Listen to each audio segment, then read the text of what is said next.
नमस्कार दोस्तों, मैं हूं प्रशांत और एक बार फिर से स्वागत है आपका इस YouTube चैनल पे। और आज हम लोग बहुत ही महत्वपूर्ण जगह में है और वो जगह आप देख सकते हैं, ये है चंपावत। और चंपावत जो कि एक बहुत महत्वपूर्ण सांस्कृतिक नगरी है। ये ऐसी नगरी है जिसका पुराणों में कूर्म नगरी के रूप में जिसका जिक्र किया गया है। और यह वह क्षेत्र है जो कत्यूरी शासकों की शासन स्थली रह चुका है और साथ साथ जिसको चंद राजवंश की प्रारंभिक राजधानी होने का भी गौरव प्राप्त है। तो बहुत सारी खासियत इस शहर की है। और एक और चीज है सबसे महत्वपूर्ण जो इस जगह को अन्य जगह से पृथक करती है, अलग करती है और महत्वपूर्ण बनाती है। और वो जगह है चंपावत में स्थित गोलजू मंदिर। गोलजू मंदिर जो इस क्षेत्र का एक हृदय स्थल भी माना जाता है। और गोलजू मंदिर गोलू देवता का है, जिनको यहाँ पे गोयल, गोरिल और बहुत सारे नामों से जाना जाता है। और जो एक बहुत महत्वपूर्ण शासक थे, प्रजावत्सल शासक थे, न्यायकारी देवता थे। और इनके न्याय के कारण ही इनकी जो ये कहानियां थी, इनके न्याय के किस्से थे, इसी वजह से अंग्रेजों ने इन्हें गॉड ऑफ जस्टिस कहा था। और उसके साथ साथ बहुत सारी कहानियां, बहुत सारी मान्यताएं उनकी इस क्षेत्र से जुड़ी हुई है। और गोलू देवता के मंदिर चंपावत के अतिरिक्त घोड़ाखाल और अल्मोड़ा के चितई नामक स्थान में है, जो बहुत ज्यादा प्रसिद्ध है। तो यहाँ पर भी चंपावत में जो मंदिर है गोलजू का, ये मंदिर को माना जाता है एक मूल स्थान गोलजू के शासन का, उनके न्याय से संबंधित समस्त जितने भी उनके कार्य है उनका। और बहुत सारी चीजें जुड़ी हुई है गोलजू के इस चंपावत में स्थित मंदिर से। तो आज इस वीडियो में देखेंगे कि चंपावत में जो गोलजू का मंदिर है, इसको किस चंद शासक ने बनाया और उसके साथ साथ किस प्रकार से उनका इस क्षेत्र में आगमन हुआ और किस तरीके से नागनाथ बाबा ने उनको बुलाया एक जटिया मशान नामक एक दुरात्मा का अंत करने के लिए। गोलजू मंदिर के प्रांगण में जो महत्वपूर्ण ऐतिहासिक धरोहर है, जो ऐतिहासिक स्मारक है, उनको देखेंगे कि किस तरीके से वो बने हैं, किन उद्देश्यों के साथ उनको बनाया गया था। और उसी के साथ साथ जो गोलजू से संबंधित बहुत सारी कहानियां हैं और जागर के माध्यम से जो होती है, जागर जो कि यहाँ की एक लोक संस्कृति का बहुत महत्वपूर्ण हिस्सा है। तो बहुत सारे क्षेत्र में अलग अलग गोलजू के संबंध में मान्यताएं हैं, कहानियां हैं। तो आज हम उस कहानी को देखेंगे, उन मान्यताओं को देखेंगे जो इस चंपावत के क्षेत्र में जो प्रचलित है।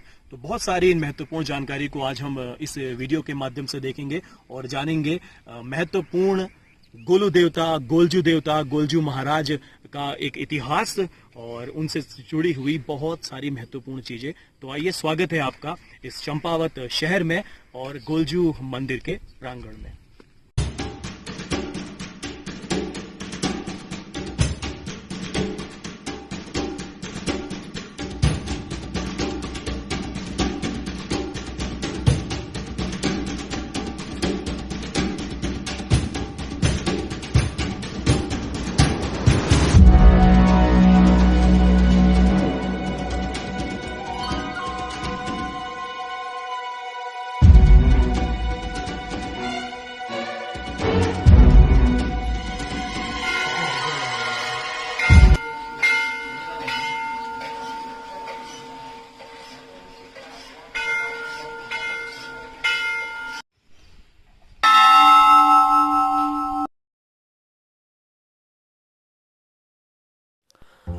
जय श्री गोलू देवा, जय श्री गोलू देवा।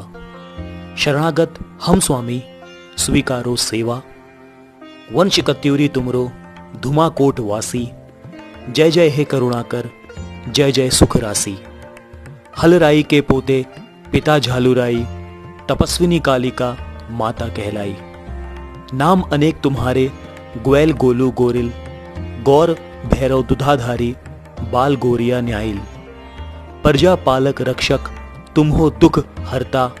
पोषक दीन दयाला तुम त्राता भरता। पंचदेव भांजे भैरव अवतारी। श्वेत अश्व आरूढ़ी जयति धनुर्धारी। भेंट चढ़े ध्वज घंटी मिष्ठान अरु मेवा। द्वार खड़े है तुमरे स्वीकारो सेवा, स्वीकारो सेवा। जय श्री गोलू देवा, जय श्री गोलू देवा। में इस मंदिर की, इस गोलजू मंदिर के पवित्र धाम की व्यवस्था को बहुत ही कुशल तरीके से संभाल चुके हैं। और वर्षों से श्री गणेश नाथ जी का परिवार इस मंदिर से जुड़ा हुआ है, यहाँ की व्यवस्थाओं को देख रहा है। तो बहुत सारी महत्वपूर्ण जानकारियां वो हमको देते रहते हैं इस मंदिर की। और आज इसी सिलसिले में आज हम उनसे बात करेंगे। तो स्वागत है नाथ जी आपका यहाँ पे। और नाथ जी, एक हम सुनना चाहेंगे कि क्या गोलजू की दास्तान है, क्या कहानी है, किस तरीके से इस क्षेत्र में वो प्रचलित है, क्या मान्यताएं हैं। वैसे गोलजू का असली जो निवास स्थान है वो तो आपके नेपाल से संबंधित है जी आगे जी। और यहाँ आने का इनका कारण ये रहा कि यहाँ जटिया मसान नामक जो है तो एक जो जटिया मसान था उसने जो है तो नरसंहार करना जो है तो काफ़ी नरसंहार कर दिया था जी। तो उसमें कई राजा महाराजाओं की नहीं चली जी तो लास्ट में राजा महाराजा जो थे तो नागनाथ बाबा जी के पास में जी। नागनाथ में आए हो उनने जो है तो उस राक्षस को जी भस्म करने के लिए जी नागनाथ बाबा को पुकारा। जी तो नागनाथ बाबा ने देखा तो उनके बस में ना, क्योंकि वृद्धावस्था में थे वो, जी तो उनने कहा कि अब एक ही शख्स है जो इसका जो है तो निस्तारण कर सकते हैं। जी वो थे गुलजू। तो उनने गुलजू को पुकारा। गुलजू जो है तो उसको भस्म करने के लिए जटिया मसान के वहाँ पहुँचे।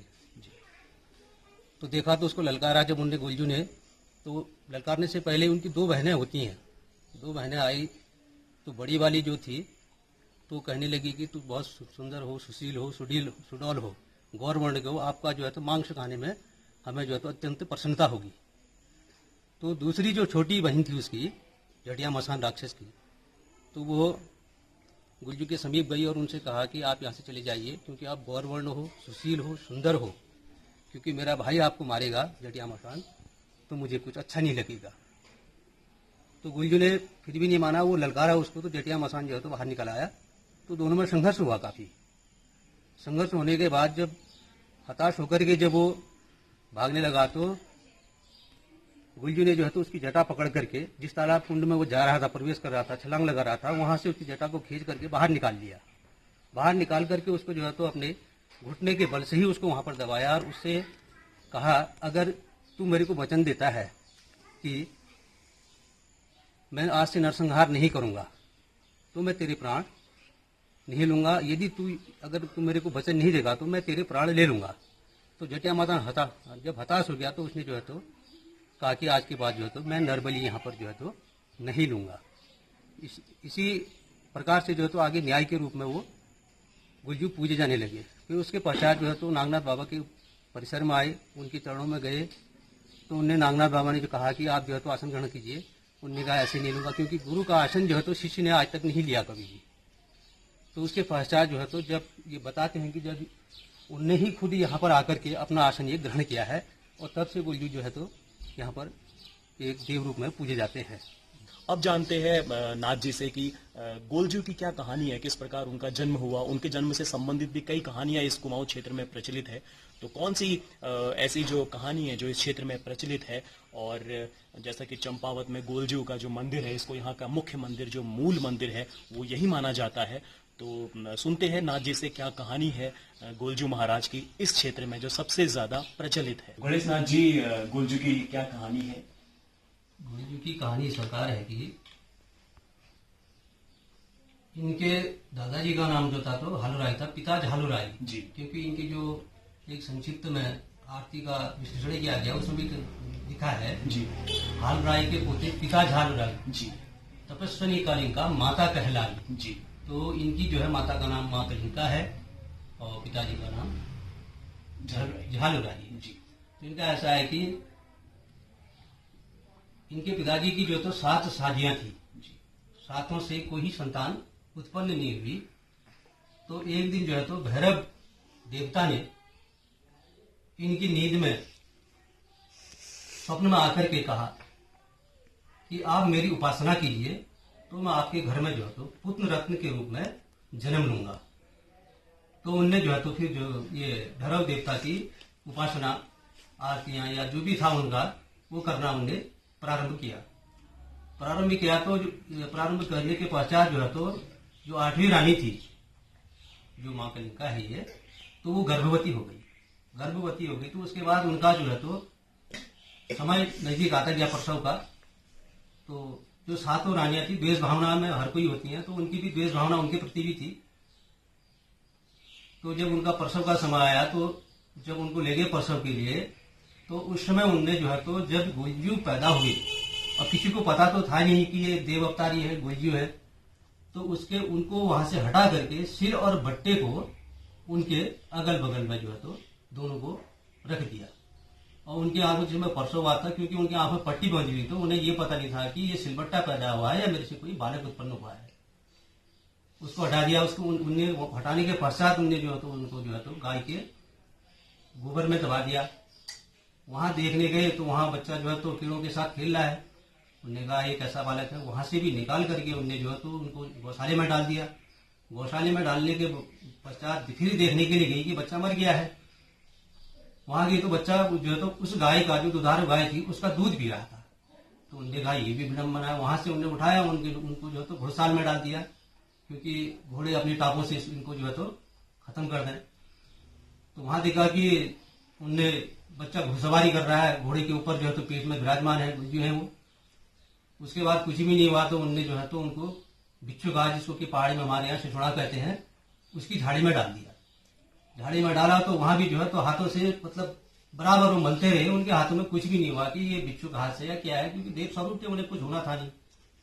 जब उनकी कैसे ही नहीं चली तो उनने जो है तो लोहार के पास जाकर के एक लोहे का पिटारा बनाया, संदूक बनाया, और गुलजू को जो है तो उसके अंदर बंद करके काली नदी में बहा दिया गया।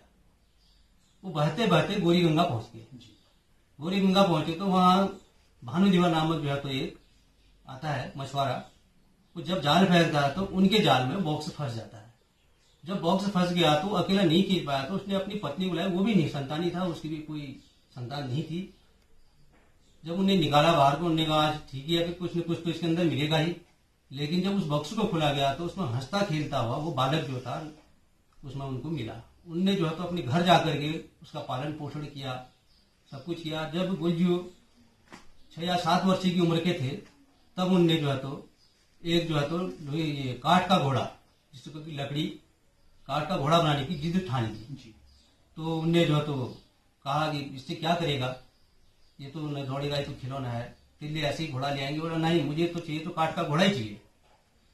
ठीक है, उनने बना दिया। उनने कहा इसकी जो है तो चाबुक दो, लगाम लगाओ, और जी नहीं, जो भी घोड़े का जो सज्जा सामान का होता है वो उन्हें पूरा लगवाया उसमें। अब वो देखते रहे। अब जब घोड़ा पूर्ण रूप से बनकर के तैयार हो गया तो वो बालक, जो बाल गुड़िया के नाम से बाद में विख्यात में है, उसमें सवार होते हैं, और जो है तो घोड़ा जो है हवा में बात करने लगता है, दौड़ने लग गया। वो दौड़ते दौड़ते ऐसी जगह में पहुंच गया, बावड़ी, जिसको कि पहले कोई बावड़ी कहते हैं, हम नौला भी कहते हैं जी। वहां गया तो 7 रानियां जो है तो अपने बर्तनों को लेकर के पानी भरने के लिए आ रही थी जी। और भरने के लिए आए तो उन गुलजू ने जो है तो अपना घोड़ा पहले खड़ा कर दिया वहां पर जी। तब उनने पूछा फिर कि पहले हम पानी भरेंगे। उन्होंने कहा नहीं, आप नहीं भरोगे, पहले मेरा घोड़ा पानी पिएगा। तो 7 रानियों ने जवाब दिया कि कितना मूर्ख बालक है ये, कहीं लकड़ी का घोड़ा कहीं पानी पीता है। तब उस बालक ने ये जवाब दिया, जो गुलजू के नाम से विख्यात हैं, उनने ये जवाब दिया है उनको, 7 रानियों को, कि अगर स्त्री जात से सिलबट्टा पैदा हो सकता है तो मेरा ये काठ का घोड़ा भी पानी पी सकता है। तो अचंभित हो गई। उन्होंने कहा ये क्या कह रहा है करके। तो उन्हें लगाया, वो देखते रहे, और घोड़े ने जो है तो सारा पानी पी लिया। तो रानियां वहां से जो है तो उल्टे पांव लौटी और राज दरबार में गई। उन्हें राजा को अपनी पूरी व्याख्यान बताई कि ऐसे ऐसे इतना छोटा सा बालक है, हमारे राज्य में इतनी उद्दंडता कर रहा है, हमें पानी नहीं भरने दिया गया, और अपने जो है तो काठ के घोड़े को दिया, हकीकत में काठ का घोड़ा पानी पी रहा है। तो उन्हें दरबारियों को भेजा, और उसको जो है तो बालक को जो है तो जो गुड़िया बालक के रूप में थे उनको अपने दरबार में बुलाया। दरबार में बुलाने के पश्चात उनसे पूछा कि आप कौन हो। तो गुलजू ने कहा मैं आपका ही पुत्र हूं, क्योंकि वो तो जानते थे वो तो देव स्वरूप थे। तो उन्होंने कहा फिर ये भाई ये काठ का घोड़ा कैसे पानी पी गया तुम्हारा। उन्होंने कहा कि पी सकता है, जब औरत जात से सिलबट्टा जन्म ले सकता है तो मेरा घोड़ा पानी पी सकता है। तो बात करते करते भानुदीवर के पास पहुंच गई कि मेरे बालक को वहां लेके। भानुदीवर को बुलाया गया। फिर उनमें से 7 रानियों में से ही जब उनको पता उसको बुलाया तो भाई ये बॉक्स से जो लोहे का पिटारा लेके आओ, कहाँ से आए। तो उन्हें जो है तो फिर बुलाया, जो लोहार जो था, लोहार को बुलाया। लोहार ने कहा हाँ मैंने इसको बनवा रखा है। तो उससे पूछा गया कि इसने पहले तो डर रहा था क्योंकि रानियां थी। अंत में जो है तो उन्हें बता दिया कि ये 7 रानियों ने जो है तो इस बॉक्स को बना रखा है। तब उनने जो है तो अपनी गलतियां स्वीकार की कि हमने जो है तो जब ये परसों का समय था उस समय बालक को निकाल करके हमने इतनी जगह उसको जो प्रताड़नाएं दी हैं, उसके बाद हमारा बस कहीं नहीं चला, तो हमने लोहे की पिटारियाँ बंद कर दी इन्हें, इसको जो है तो बहा दिया गया करके। तो उसके पश्चात जो तो गुलजू ने जो है तो माँ कलिंगा से कहा कि मैं आपका ही पुत्र हूँ करके, तो भी स्वीकार करने लगी। उन्होंने कहा नहीं, अगर तुम्हें रत्ती भर भी इसमें विश्वास नहीं है तो आप इस नदी के पार चले जाओ, मैं इधर में खड़ा रहूंगा और बीच में एक लौह स्तंभ खड़ा कर दीजिए। अगर आपके वक्ष स्थल से उधर पार साइड से दूध की धार निकल करके लोह के स्तंभ को छेदती हुई मेरे मुंह में चली गई तो मुझे अपना पुत्र स्वीकार करना, नहीं तो अस्वीकार कर देना। अब वो जो है तो गुलजू इधर थे, माँ कलिंगा दूसरी साइड में थी, तो वहां से गई। उनके वक्ष स्थल से स्वतः ही जो है तो वक्ष स्थल से दूध की धार ऐसी फूटी कि उसके लौह स्तंभ को छेदते हुए गुलजू के मुंह में समा गई। तब माँ कलिंगा ने गुलजू को अपना जो है तो पुत्र स्वीकार किया और फिर उसके दरबार में ले गए। दरबार में जाने के पश्चात भी गुलजू वहां रुकने वाले थे नहीं, क्योंकि जिस भानुधीवर ने उन्हें पाल रखा था उनको बुला करके जब वहां ले गए हैं राज दरबार में, उनको अपने साथ रखा है, तो उन्होंने जो है तो अपने माता पिता के वहां रहना उचित और स्वीकार किया उसको। मुख्य मंदिर के भीतर हम प्रवेश कर चुके हैं और अब गणेश नाथ जी से, श्री गणेश नाथ जी से हम जानते हैं कि किस तरीके से स्टार्टिंग से हम यहाँ पर देखते हैं मंदिर को और कौन कौन से यहाँ पे धार्मिक प्रतीक है गोलजू से जुड़े हुए। आइए, ये भैरव बाबा का धुना है, यहीं पर विराजमान है ये भैरव बाबा जी, उन्हीं के नाम से धुना जलाया जाता है जी। और आगे आकर के देखिए ये इनके द्वारपाल जी हैं। द्वारपाल जी, हाँ, ये जो है तो हरवा और कलवा जी, ये दोनों नाम से प्रचलित है जी, हरवा और कलवा। और इधर जो है तो ये भैरव जी की ये मूर्ति जो है तो भैरव जी की है, ये त्रिशूल भी इन्हीं के नाम का है जी। और नाथ जी ये गोलजू के किसके प्रतीक बताए जाते हैं जो उनकी कहानी में वर्णित है? ये सिल और बट्टा जिनमें की गुलजू ने जो है तो इनमें प्राण डाले थे जी, वही सिलबट्टे का ही रूप है, हरवा कलवा के रूप में ये दोनों जो है तो द्वारपाल के रूप में पूजे जाते हैं जी। तो सर्वप्रथम यही पे दीप प्रज्वलित होता है ना? सर्वप्रथम तो धुने से ही प्रज्वलित होता है, धुने के बाद जो है तो जाकर के द्वारपाल जी के चरणों में जी, इधर है जो हरवा कलवा है इनमें ये जी, जी, दोनों में ही धूप प्रज्वलित करके फिर आगे कक्ष में जो है तो जी। और यहाँ पे ये गोलजू की जागर भी यहाँ पे गुलजू की जागर जय गोरेलिया कंपंडोलिया गढ़वाल से आए तो उनका ही है, ये उनके ही भाषा में है जी, जी, जी। और हमारे यहाँ जो है तो ये सूक्ष्म रूप में आरती दिखाई गई है ये जी, जी, जी, जी। और इसके अंदर में ही जो है तो इनकी पूरी कहानी सीमित है जी। ये मुख्य भाग मंदिर का जहाँ पे गोलजू विराजमान है। तो नाथ जी यहाँ पे कौन कौन से, कहाँ से ये शुरू है? यहाँ पे ये जो प्रतिमाएं है, यहाँ ये प्रतिमा जो इधर की ये प्रतिमा है ये है इनकी गुलजू की माता जी माँ कलिंगा जी। बाहर दिया प्रज्वलित करने के बाद जो है तो इनके चरणों में ही दिया प्रज्वलित किया जाता है जी। और इधर आप देखिए ये विष्णु जी की प्रतिमाएं हैं जी। फिर उसके बाद उपरांत जो है तो यहाँ पर दीप प्रज्वलित किया जाता है जी। और ये इनकी जो प्राचीन मूर्ति है ये कांच की बनी हुई है, लकड़ी की। पुराने अवशेष भी हैं इधर जो कुछ पड़े हुए हैं ये जी, जी, ये जी। बिरखम्बों से ही आधारित है सब कुछ। जी, जी, बिरखम के ये शीर्ष भाग उसके के ये शीर्ष से भाग के अवशेष जो है तो यहाँ पर ये रखे गए हैं। देखिए ये हमारे गोलजू महाराज सामने। नाथ जी यहाँ पे इनके ये जो धड़ विहीन जो सर है इसकी पूजा यहाँ पे होती है। हाँ, धड़ विहीन यहाँ पर गुलजू का मात्र सर ही सर की पूजा की जाती है जी, जी, जी, जो कि हम जब अंदर जाते हैं तो राइट जी। बिल्कुल ये दाहिने हाथ में ही गुलजू की जी, जी, जी, जी, ये सर की पूजा की जाती है। जी, जी। हम देख सकते हैं जिनके सिर में पगड़ी जिन्होंने पगड़ी शिरोधारी कर रखी है और ताज लगा हुआ है उनके सर पर। जी, जी, और दूसरा इधर में जो है तो गणेश जी की मूर्ति विराजमान है जी। उनके एकदम ये दाएं तरफ, उनकी दाई तरफ में है वो जी। तो उसके दोनों की पूजाएं जो है तो की जाती है यहाँ पर, गणेश जी की भी और गुलजू की भी जी। और इनके जो पुराने जो जितने भी अवशेष पड़े हैं या इनकी धरोहर है तो इधर कक्ष में इधर काफी है ये जी, जो यहाँ पे श्रद्धा स्वरूप ये चढ़ाए जाते हैं, जाते हैं। जैसे मन्नत मानते हैं कोई भी लोग जी। तो उनकी मन्नत पूरी हुई। किसी ने घंटा चढ़ाया, किसी ने त्रिशूल चढ़ाया, किसी ने तलवार चढ़ाई, किसी ने दिया जला दिया। जी, जी। तो कोई लोग मंदिर के प्रांगण में कई ऐतिहासिक धरोहर भी विद्यमान है और मेरे पीछे आप देख सकते हैं ये गोलजू मंदिर के प्रांगण में उसके मुख्य द्वार के दोनों तरफ, दाएं और बाएं तरफ, दो चंद वंशकालीन बिरखम भी है।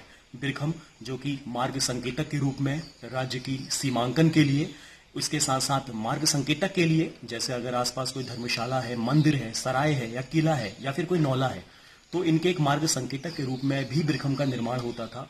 और जो सबसे महत्वपूर्ण जो इसके नाम से ही प्रतीत हो रहा है बिरखम, यानी कि वीरों का खंबा।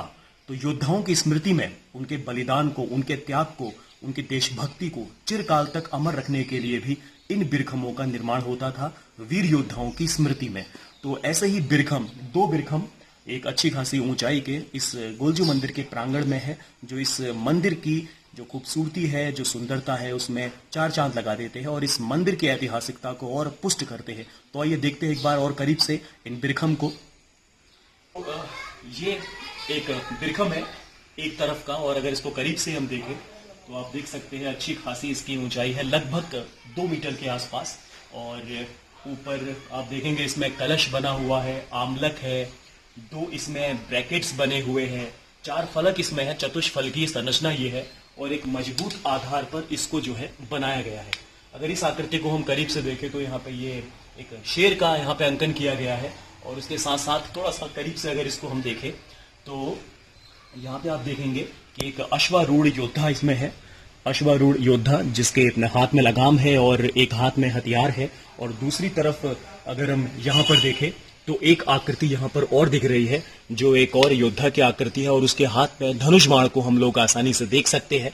यहाँ पे एक गोल आकृति का अंकन किया गया है, और इसके जो पीछे साइड है उस साइड भी 2 आकृति बनी है, जिसमें एक ने अपने दोनों हाथों को अपने वक्ष स्थल पर रखा है, और साथ में जो उसके एक और आकृति है उसका हाथ दूसरे हिस्से में है।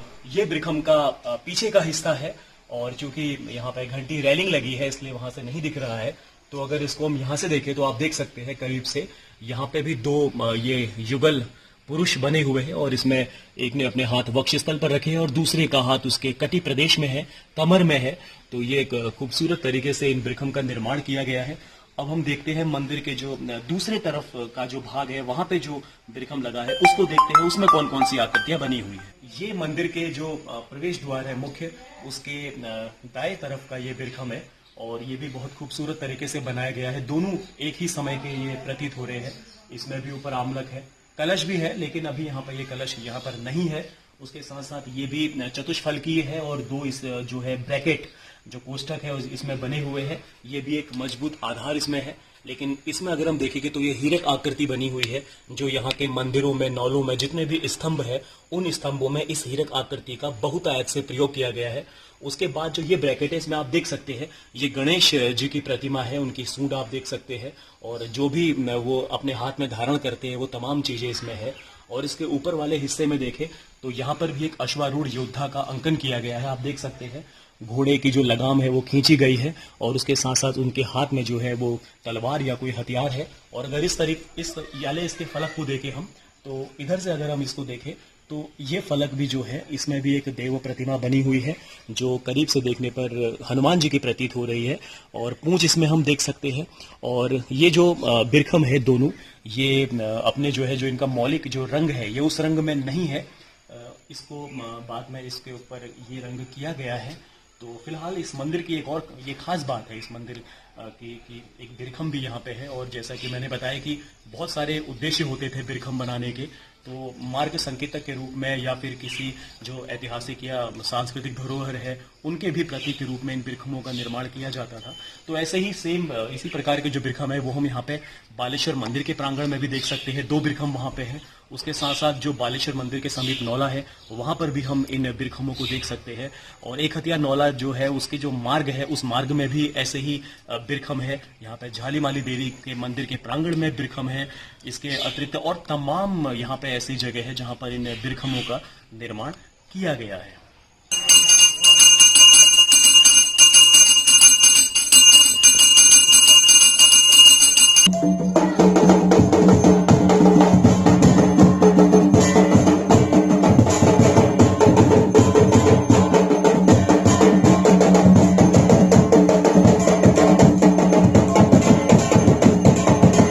चलिए आइए, आपको जो है तो एक अवशेष और भी है, उन्हें उनके दर्शन करवाते हैं। जी, क्या नाम है उस स्थान का? नाजी, इस स्थान का नाम है बिलवा देवता। बिलवा देवता जी। अच्छा, ये यहाँ पे है जी, ये है बिलवा देवता। बिलवा देवता जी। और जो भी यहाँ पूजाएं आती हैं या पहले जो बलि प्रथा थी तो उसका जो तो बलि प्रथा का यहीं पर जो है उसका बलिदान किया जाता है जी। और ये किस तरीके से यहाँ पे यहाँ की धार्मिक मान्यता से जुड़ा हुआ है? धार्मिक मान्यता तो इनकी ऐसी है कि जो भी हमारे यहाँ सर्वप्रथम अनाज पैदा होता है जी। सर्वप्रथम इनको चढ़ा जाता है, जी उसके बाद ही जो है तो आदमी उसको जो है तो ग्रहण करता है। जी, ये बहुत महत्वपूर्ण बात यहाँ पे नाथ जी ने बताई, और पहले के वीडियो में भी इस चीज़ को डिस्कस किया है मैंने, जब मलालेश्वर का मंदिर बनाया था और गोरखनाथ मंदिर जब गए थे, तो यहाँ पे सब जगह जो आसपास के जुड़े हुए गांव हैं, तो वो अपने होने वाली जो पहली फसल है उसका एक महत्वपूर्ण हिस्सा जो है शुरू का यहाँ पे अर्पित करते हैं। उसके बाद ही ग्रहण करते हैं। जी, और नाथ जी यहाँ पर जो हमारा ये गोलजू मंदिर का परिसर है, जो गोलजू मंदिर का धाम है, यहाँ पर दूर दूर से लोग यहाँ पे जागर लगाने आते हैं, देवगाथा आयोजित करते हैं यहाँ पर अपने घर की सुख शांति के लिए, समृद्धि के लिए, खुशहाली के लिए, मनोकामनाओं को पूरा करने के लिए। तो यहाँ पे जागर का कोई निश्चित कोई स्थान विशेष स्थान निश्चित एक स्थान बनाया गया है, धुना यहीं पर बना है। जी, और कहाँ से इसमें लोग आते हैं नाथ जी? लोग तो इसमें अल्मोड़ा है, नैनीताल है, हल्द्वानी है, दिलचुरा है जी, और ये माँ बाराई से के नीचे और कई अन्य गांव भी हैं। जी, तो अन्य जगह से आते थे, अल्मोड़ा गढ़वाल से भी लोग यहाँ आते हैं। और ज्यादातर किस महीने में या कौन से ऐसे पर्व पे आते हैं लोग? यहाँ वैसे तो पर्व तो क्या चलते रहता है, लेकिन नवरात्रि का पीरियड ऐसा होता है कि अल्मोड़ा है, हल्द्वानी, नैनीताल जो भी है उधर से गढ़वाल साइड से ये लोग यहाँ जो पूजा अर्चना करने के लिए जी आते रहते हैं और नगाड़ों के साथ आते हैं अपने। जी, और रात में जो जागरण देते हैं, जी, जागरण के लिए जो तो जगह यहाँ निश्चित की गई है ये।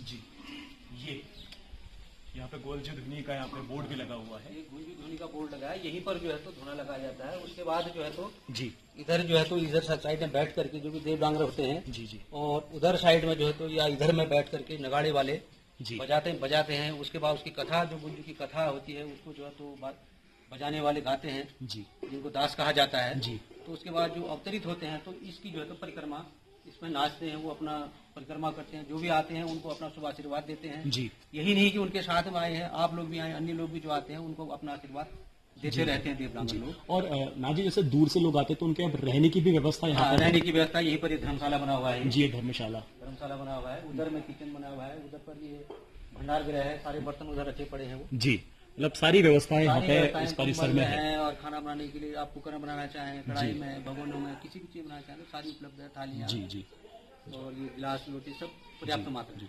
तो गोलजू जो मंदिर है यहाँ पे उत्तराखंड के एक महत्वपूर्ण देवता है, सर्वपूजित है, और खासकर इस कुमाऊं क्षेत्र में। और दो अन्य भी महत्वपूर्ण मंदिर है, जैसे घोड़ाखाल में है गोलजू का मंदिर, अल्मोड़ा में है चितई मंदिर, अल्मोड़ा क्षेत्र में है। लेकिन जो मूल स्थान है वो मूल स्थान इसी चंपावत के गोलजू मंदिर को माना जाता है, और इसी कारण श्रद्धावश दूर दूर से लोग यहाँ पर अपनी मनोकामना पूर्ण करने के लिए आते हैं, यहाँ पर जागर लगाते हैं, यहाँ पे अपने धार्मिक अनुष्ठान करते हैं। ये महिमा है गोलजू देवता की, जिनको गोरिल, गोलू कई नामों से यहाँ पर जाना जाता है। मंदिर में यहाँ पे क्या क्या चीजें चढ़ाई जाती है? मंदिर में यहाँ गुंजू के लिए सफेद ध्वजा है, और माँ कलिंग के लिए लाल ध्वजा जी, और उनका श्रृंगार का सामान जी, और धर्म देवता के लिए जो है तो आपका काला ध्वजा जी, और यहाँ पर विलवा देवता है, इनके लिए भी काली ध्वजा जी, और फल फूल हो गया, मिष्टान है जी। और जैसे अल्मोड़ा में हम लोग देखते हैं, घोड़ाखाल में देखते हैं कि लोग अपनी मनोकामनाओं को जो है एक प्रार्थना पत्र, एक अर्जी के रूप में वहाँ पे चढ़ाते हैं, लगाते हैं। लेकिन यहाँ पे हमें घंटियां ज्यादा दिख रही है, अर्जियां तो अर्जिया है, लेकिन अर्जिया जो है तो अंदर के कक्षपीठ वाले कक्ष में बहुत सारी अर्जियां जो है वहाँ पर लटकी हुई। यहाँ पे किन किन अवसरों पर यहाँ पे प्रमुख रूप से धार्मिक अनुष्ठान होते हैं? धार्मिक जो सावन का महीना आ जाता है ये, जी, उसमें काफी उपासना की जाती है। और उसके बाद में तो नवरात्रि में तो 9 दिन तो ये पूर्णिमा तक तो चलता ही रहता है जी, और वैसे भी यात्रीगण जो है बाहर से आते रहते हैं, जी, दूर दूर से आते हैं। जी। नाथ जी यहाँ पे एक फील्ड भी है, ग्राउंड भी है, मैदान भी है, जो गोलजू से उनके घोड़े से जुड़ा हुआ माना जाता है। हाँ। तो कितनी दूर है यहाँ से? यहाँ से 2 कदम पर ही है, यहीं पर जी। उसमें जो है तो उनका घुड़सवारी वाला है वो, जी, जिसमें कि अपने घोड़े में जो है तो सवार होकर के उस फील्ड के जो है तो उस ग्राउंड के जो है तो गुलजू उसमें अपने घोड़े को दौड़ाया करते थे, और शायद इसीलिए जगह का नाम गोरलचौड़ नाम से। तो ये देखते हैं कहाँ पे वो मैदान है जहाँ पे गोलजू अपने घोड़े को लेकर अपना विचरण करते थे।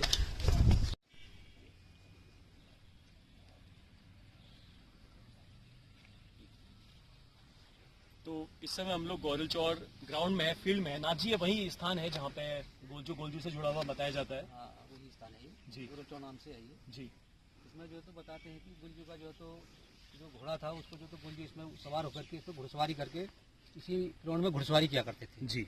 उसी नाम से जो है इस मैदान का नाम गोरल चौड़ रखा गया है। और उसके साथ साथ ये जो एरिया है आसपास ये का, पूरा ये भी गोरल चौड़ में आता है। पूरा गोरल चौड़, अब ये गाँव ही गोरल चौड़ के नाम से प्रसिद्ध है। गोरल चौड़ के नाम से प्रसिद्ध है। और यहीं पे वे मंदिर भी इसके समीप ही है। यहाँ पे उस मंदिर का ऊपर का हिस्सा हम लोग देख सकते हैं, ध्वजाएं उसमें, और उसी के पीछे क्रांतेश्वर पर्वत, जहाँ से कुमाऊं के नामकरण की शुरुआत मानी जाती है। और चारों ओर देखिए आप कितने मनोरम स्थान में इस समय हम लोग खड़े हैं। चंपावत में गोलजू मंदिर, जो गोलजू का मूल मंदिर माना जाता है। और नाजी, बहुत बहुत धन्यवाद आपका ये सब महत्वपूर्ण जानकारी देने के लिए। गोलजू का प्रभाव क्षेत्र संपूर्ण उत्तराखंड रहा है। कुमाऊं में इनका मूल स्थान चंपावत जनपद के मुख्यालय में स्थित गोरल चौड़ को माना जाता है, जहां इनके धड़हीन शीर्ष की पूजा होती है। और गोरल गाथाओं के अनुसार गोलजू ने स्थान स्थान पर जाकर जनता की व्यथा गाथाओं को सुना, दरबार लगाया और उन्हें न्याय दिलाकर अपराधियों को दंडित किया। उन्होंने जहां जहां अपने दरबार लगाए, कालांतर में वहां लोगों ने उनके पूजा स्थलों की स्थापना कर दी।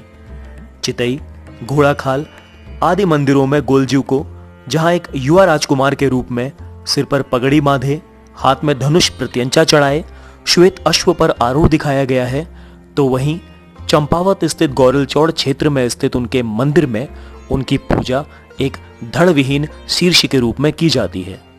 अगर गोलजू के अन्य नामों की बात करें तो गोरी नदी से प्राप्त होने के कारण भाना दीवर ने इनका नाम गोरिया रखा, और गुलेल के लक्ष्य भेद में अचूक होने से इनका नाम ग्वैल पड़ा। गोरिल शब्द गोरिया और ग्वैल से बना तथा भनारी कोट के वीरू भनारी द्वारा मारे जाने के कारण इनका नाम भनरिया भी हो गया।